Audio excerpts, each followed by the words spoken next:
Takže poďme k ďalšej vychytávke.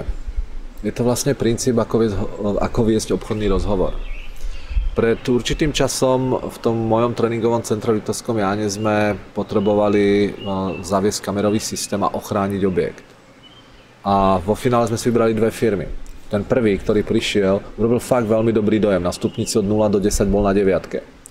A keď prišiel, tak sa vymenili sme vizitky, začali sme sa rozprávať a on vytiahol katalógy a začal mi o tom veľmi zaujímavo rozprávať. Začal mi popisovať tých katalógov, že toto sú čínske, ktoré sú veľmi lacné, ale už sú aj pomerne kvalitné. A potom mi ukazoval japonské, úplne tie najkvalitnejšie, hovoril, sú ale 10-násobne drahé. A zase tá svietivosť, pán Urbanec, a tie kamery, ako dokážu pracovať, čitateľnosť na displeji je úplne fantastická. Rozprával mi o systémoch, ako lasery dokážu rozlíšiť na parkovisku, či je to zviera, že ja sa nepamätám presne, ale skrátka, že rozlíšilo ten systém, že to nie je človek, ale je to malý vtáčik, že to nespustiteľné a podobne. Ani som nedýchal, ako mi o tom rozprával. Nechal tam 7 katalógov a zhruba po hodine odišiel. Mal som z toho veľmi zaujímavý pocit. Občas som sa aj niečo opýtal, ale 90% rozprával on. O týždeň na to prišiel chlapík, ktorý na stupnici od 0 do 10 mal prvý dojem 6.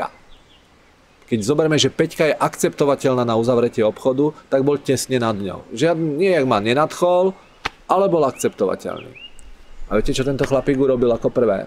Keď sme si sadli, vymenili vizitky, tak mi hovorí, pán Urbanec, čo keby sme na začiatok išli a pozreli si tento váš objekt, vaše parkovisko, celý ten váš majetok, ktorý mám ochrániť.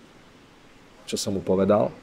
No áno, poďme. Išiel na parkovisko a teraz povedal, že tak, pokiaľ je presne to vaše parkovisko, rozumiem. A začal si písať a kresliť. A hovorí, pán Urbanec, a koľko aut tu bežne stáva? 20? Napísal si, rozumiem, 20. Povedzte mi, pán Urbanec, vy tu máte 24-hodinovú službu na recepcii?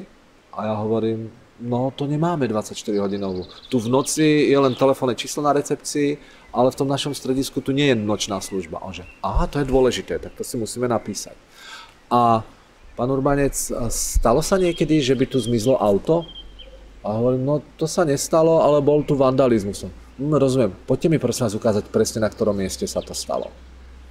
A keď toto dokončil, hovorí, poďme sa teraz pozrieť na tie skladové priestory, čo ste chceli ochrániť. Prišiel tam a hovorí, akú tu máte hodnotu v sklade?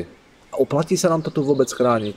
Hovorím, 10 000 eur. Hovorím, to sa oplatí. Dobre, poďme, tak.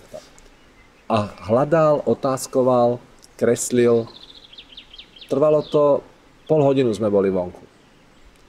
Čo myslíte, mal som potrebu sa ho pýtať, ako dlho je na trhu? Mal som potrebu sa ho pýtať, koľko takýchto aplikácií máte za sebou? Čo myslíte, ktorého sme si vybrali?